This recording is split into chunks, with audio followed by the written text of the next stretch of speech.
Investigación, procuración de justicia ambiental y urbana, construcción de soluciones desde la academia, el gobierno, las empresas y la sociedad civil. La Procuraduría Ambiental y del Ordenamiento Territorial del Distrito Federal y el Instituto Mexicano de la Radio presentan Territorio Ambiental, pasión por el medio ambiente. En medio de un convulsionado ambiente por el que atravesaba nuestro país, el 12 de octubre de 1968 se inauguraban en México los Juegos Olímpicos. Con el objetivo de conjuntar el intelecto y la fuerza, las 2 semanas de competencias atléticas se unieron a la propuesta de celebrar una Olimpiada Cultural. Fue así que expresiones artísticas como la danza, la música, la poesía, la escultura, la pintura y la ciencia llamaron fuertemente la atención mundial. Uno de los proyectos más destacados de ese año fue el corredor escultórico Ruta de la Amistad, promovido por Matías Geritz, el cual, a lo largo de 17 kilómetros de San Jerónimo a Cuemanco, en la Ciudad de México, albergaba 19 estaciones o esculturas realizadas por artistas de los 5 continentes. Sin embargo, el crecimiento urbano que sufrió la zona hizo que estos enormes monumentos de concreto, cuya altura variaba entre los 7 y 26 metros, pasaran desapercibidos. Después de 25 años de vivir en un total abandono, hoy resurgen mostrando todo su esplendor. ¿Qué tal? Bienvenidos a Territorio Ambiental. Es un gusto que nos acompañen. Yo soy Erika Larios Muñoz. Y yo soy Francisco Calderón Córdoba. El día de hoy nos acompaña Luis Javier de la Torre González, presidente del patronato Ruta de la Amistad AC. Bienvenido, Luis Javier. Muchas gracias por la invitación, Erika, Paco. Muchísimas gracias por tenernos aquí y poder platicar un poco de qué es lo que está pasando con la Ruta de la Amistad en una de sus nuevas facetas, que es la parte ecológica, que se convierte en una columna vertebral del proyecto.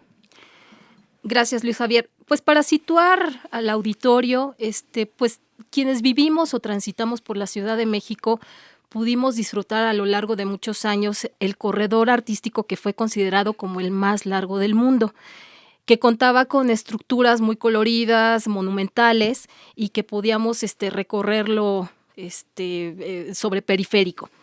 ¿Cómo nació la Ruta de la Amistad? Platícanos. Bueno, la Ruta de la Amistad es parte de la Reunión Internacional de Escultores que se realizó en la Ciudad de México en junio del 68 como parte de la Olimpiada Cultural. El proyecto, como bien lo mencionabas, fue creado por Matías Geritz y obtuvo el total apoyo del arquitecto Pedro Ramírez Vázquez, que podríamos decir que entre ellos dos organizaron todo este proyecto. Y parte de esto era sacar el arte a las calles. Era lograr un visual inimaginable para la Ciudad de México y para los mexicanos de aquella época, de contar con el arte en la calle, pero sobre todo con este rompimiento de los espacios verdes y de los paisajes que existían en la época. Porque por un lado, una parte de las esculturas quedaron sobre el Pedregal de San Ángel. Entonces era muy lindo poder tener la escultura con estos visuales de roca volcánica y flora.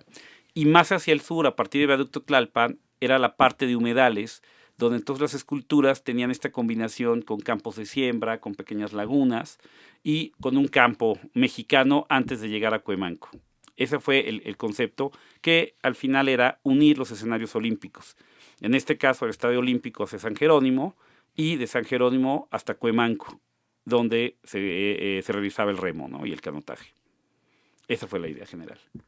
Y bueno, después de la celebración de los Juegos Olímpicos y a lo largo pues de estas décadas hemos visto cómo se ha ido transformando pues la misma ciudad, ¿no? Se desdobló hacia el sur de la ciudad, el periférico, pues hicieron plazas comerciales, se hicieron zonas habitacionales, hay puentes peatonales, para buses, en fin, infraestructura que no existía y pues que ha afectado al paisaje urbano. ¿Qué tanto ha transformado, digamos, la idea original de lo que era este corredor monumental, de este paseo de la amistad, Ruta de la Amistad, a lo largo de estos años? ¿Cómo se encuentra actualmente? Bueno, creo que la trastocó completamente por una simple razón, por las escalas. Finalmente las esculturas, cuando estaban solas, era fácil poderlas ver cada 1,5 kilómetros, las veías que estaban ahí en medio de la nada, y de repente tuvieron una competencia totalmente desleal de construcciones, de farolas mal puestas, de cables colgados, porque bueno, en México no existe esta cultura de los cables subterráneos o de hacer una obra civil, sino es simplemente montar por montar y no gastar lo menos posible, ¿no?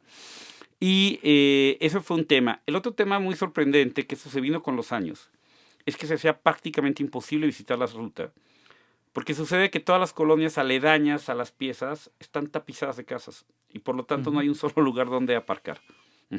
Entonces, cada día se fueron siendo más extrañas. Hubo también un trabajo terrible de la primera administración de Echeverría, de la Ciudad de México, que mandó sembrar todos los árboles para desaparecerlas y para que quedaran ocultas, porque a juicio de él eran muy feas y no valía la pena tenerlas. Y así se pasaron 25 años, hasta 1994, un poquito antes empezamos a hacer el proyecto, en donde entramos en la idea de rescatar el proyecto, y de irlas rescatando una a una, porque evidentemente somos ciudadanos y todos los fondos vienen de la iniciativa privada. Ha habido siempre los apoyos de gobierno, pero no ha habido una decisión, hasta ahora que estamos empezando ya un proyecto que ya les platicaré un poquito más adelante, para que la Ruta de la Amistad tenga ya el verdadero valor que le han dado los países extranjeros y no tanto nosotros. Pero el tema fue ese, no había donde estacionarse, la ruta fue perdiendo calidad. Ahorita mencionábamos antes de entrar al aire de este tema de que había 17 esculturas restauradas desde 1996 y la gente seguía percibiendo, y la gente sigue percibiendo que estaban en muy malas condiciones. Y esto no es malo, no es que sea un pecado de la gente, es que simplemente estaban absorbidas por un paisaje horrendo de casas, de edificios mal hechos, de postes, de ambulantes, de cables. Había una incluso metida en el estacionamiento de una plaza comercial, ¿no? Sí, bueno, había dos que fueron muy graves. Una, la que tenía la escultura de Italia, que quedó en un edificio y quedó destruida en el año 74, y la escultura de Australia, que estuvo dentro de una escuela durante muchos años, que se apoderaron del terreno y finalmente se pudo rescatar, ¿sí? Entonces, así estuvo la ruta durante muchos años manteniéndose, teniendo dificultades, y viene el tema de la construcción del segundo piso, que era prácticamente sí la muerte para varias de las esculturas. Claro. Y cuando decimos la muerte es que no es que las fueran a destruir, finalmente iban a quedar sepultadas visualmente, debajo de las losas de rodamiento. No había ICA, que hizo este proyecto, no previó absolutamente nada para la ruta. Entonces, para este desarrollo, pues la idea era montar sus ballenas, pasar lo que pasara. Y bueno, se hizo un programa muy importante de rescate ciudadano, donde integramos a muchas instancias internacionales para poder exigirle al gobierno de la Ciudad de México que tenían que salvar estas piezas y que tenían la obligación moral, cultural, de acervo, de mantener las piezas. Y fue necesario cambiar 10 esculturas, llevamos 7 de 10 que hay que mover. Las primeras 6 que se movían, las primeras 7 eran totalmente urgente hacerlo, porque varias de las piezas, hablemos por ejemplo de la escultura de las Tres Gracias, que son esas 3 columnas rosas que se encontraban enfrente del Hospital Ángeles. Así es. Bueno, la planeación de quien hizo este segundo piso era que pasara a 60 centímetros de las columnas las losas de rodamiento, ¿no? El montar ballenas encima de la escultura de Suiza que estaba enfrente del Charco de las Ranas, ahí en Periférico, con el peligro terrible de que si les fallaba algo, la ballena caía encima de la escultura o la golpeaban, y se hizo necesario cambiarlo. La verdad es que se hizo un proyecto en el cual participamos nosotros como patronato, las embajadas de los países que donaron estas esculturas, que decidieron defenderlas a como diera lugar, porque finalmente era un intercambio que para ellos era muy valioso. Claro. Se sumó el War Monument Fund al proyecto y logramos que el gobierno del Estado de Ebrard diera la orden de tener recursos para moverlas. Porque además muchas esculturas, Erika, eran hechas por escultores connotados en sus países de origen en ese entonces, ¿no? Por supuesto, lo que pasa es que es nuestra tragedia, ¿no? Que no valoramos nunca lo que tenemos, ¿no? Son artistas muy, muy importantes, algunos unos menos que otros, pero independientemente del valor de los artistas, es el valor de las piezas y cómo la ruta ha sabido adecuarse a los tiempos, ¿no? Hoy es tan increíble verlas que siguen siendo muy contemporáneas. Hay piezas que no podrías pensar que tienen casi 50 años de estar ahí puestas, ¿no? Sí. Luis Javier, por sus características, el suelo de la zona del Pedregal es muy permeable y pues es zona de recarga de los acuíferos y todo eso. Aunado al proyecto de la reubicación de las esculturas de las que nos estás platicando, el patronato que tú encabezas, que es el patronato de la Ruta de la Amistad AC, del cual eres fundador y actualmente lo presides, lleva a cabo el proyecto Primer Jardín Nativo del Pedregal. ¿Nos podrías platicar sobre este proyecto y algunos otros que estés realizando tu patronato? Bien, mira, el proyecto es muy interesante y creo que es inédito en la Ciudad de México y apenas lo estamos empezando a descubrir. Obviamente la PAOT, y tengo que decirlo, estuvo desde el principio de este proyecto hace muchos años impulsándolo. El proyecto es muy claro. La idea es que cuando reubicamos las esculturas, era que las piezas se quedaran en sus mismos sitios, como las había visualizado Matías Geritz, el arquitecto Pedro Ramírez Vázquez y los propios artistas. Es decir, las obras que reubicamos, que estaban en el Pedregal, quedaron en el Pedregal, y las obras que se están reubicando, que estaban en áreas de humedales, se quedaron en áreas de humedales. El proyecto, lo que hemos venido haciendo, es el rescate extremo, digamos, si se vale la palabra, de lo que era el Pedregal hace muchos años. Muchos, miles de años, digamos, casi 2000 años. El proyecto es colocar la escultura y rescatar los mantos rocosos, quitándoles toneladas de tepetate que les pusieron para construir el periférico en el 61, limpiar a mano, ¿sí? Guardando en las cuevas y en las oquedades la tierra más añeja, que puede tener quizás también 2000 años, los carboncillos, todo lo que hay, y ir reinsertando la flora original de la zona. Es decir, hoy, en algunas de las esculturas que hemos ido avanzando, este proyecto empezó hace 7 años, y de hecho eso fue el motivo también que impulsó este rescate ecológico, fue lo que impulsó que las esculturas quedaran reubicadas en el Trébol 1 y en el Trébol 2.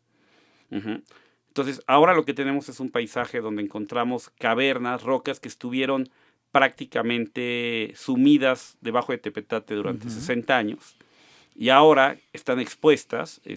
Podemos volver a ver sus cavernas, sus lajas, las corrientes, cómo se enfrió la lava, ¿sí? Recuperar plantas que no existen.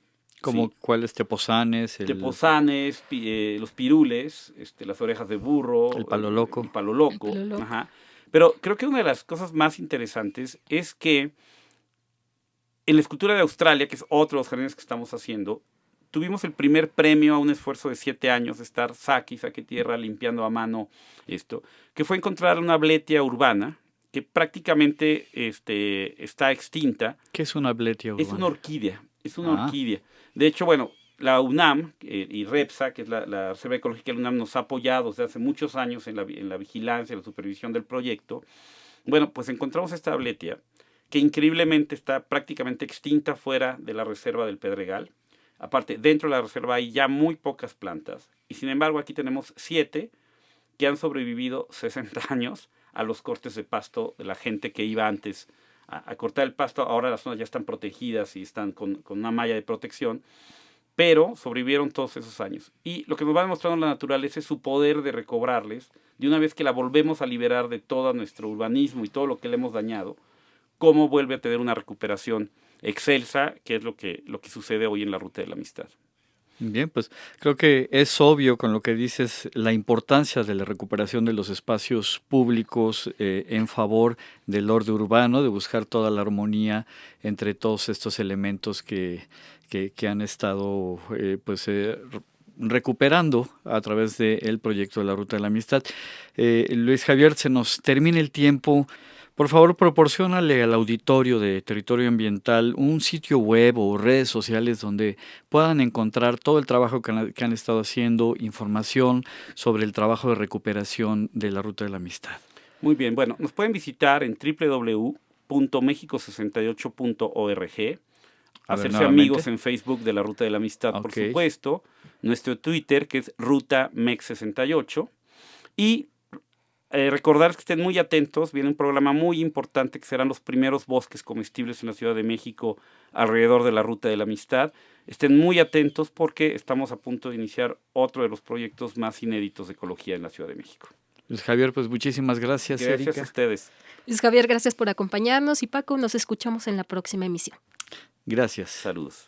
Síguenos en las redes sociales, Facebook, Twitter y YouTube. Visítanos en www.paot.mx o comunícate al 52 65 07 80. La Procuraduría Ambiental y del Ordenamiento Territorial del Distrito Federal y el Instituto Mexicano de la Radio presentaron Territorio Ambiental, pasión por el medio ambiente.